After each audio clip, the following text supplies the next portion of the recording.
Qytetarët Sarandiot në nevojë prej 9 vitesh po marrin shërbim juridik falas.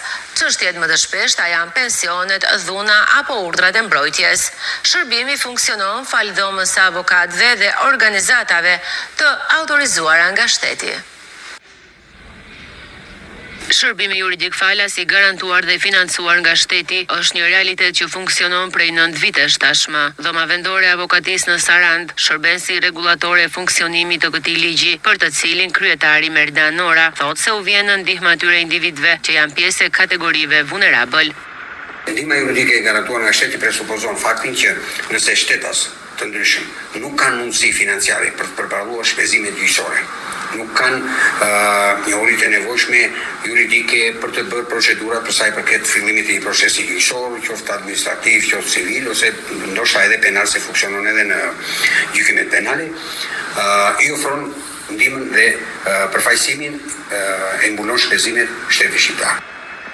Në praktikën gjyqësore, të gjithë i drejtohen një juristi apo një avokati për të zgjidhur problematikën e tyre ligjore, ndërsa për individët me pamundësi ekonomike për të paguar këtë shërbim e marrin falas. Një person i cili përfiton ndihmë juridike e falas në radhë të parë do ketë që nuk e mbulon dot me shpenzime me të ardhura dhe i drejtohet gjykatës. Gjykata merr një vendim të ndërmjetëm, pasi shërton një seri dokumentacioni, i cili është një formular që plotësohet te kancelaria e gjykatës dhe e merr në shqyrtim një gjyqtar në dhomën e këshillimit. Problematika e pensioneve, rastet e ushtrimit të dhunës apo kërkesat për urdhër mbrojtjeje janë çështjet më të shpeshta ku është kërkuar dhe është dhënë ndihmë juridike falas për kategori që përfitojnë nga ligji i përkatës, sipas Merdan Norës, kreu të dhomës vendore të avokatëve në Sarand.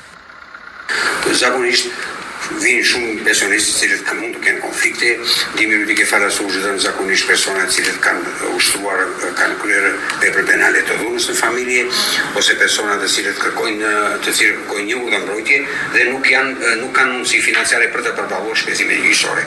Por nuk ka një tregues fiks ose nuk kemi një të dhëna ose statistik të qartë që mund të them që më shumë prevalon dhe më shumë përfaqësojnë për ndihmën juridike për çështje civile ose çështje penale. Kjo nuk është, ose në sakt nuk është evidentuar me saktësi, por gjithsesi ka të një gamë të gjerë. Ndihma juridike falas ofrohet gjithashtu edhe nga organizata jo fitimprurse, të cilat janë autorizuar të japin autorizimin për të dhënë ndihmë juridike parësore, të garantuar nga shteti sipas ligjit të vitit 2017.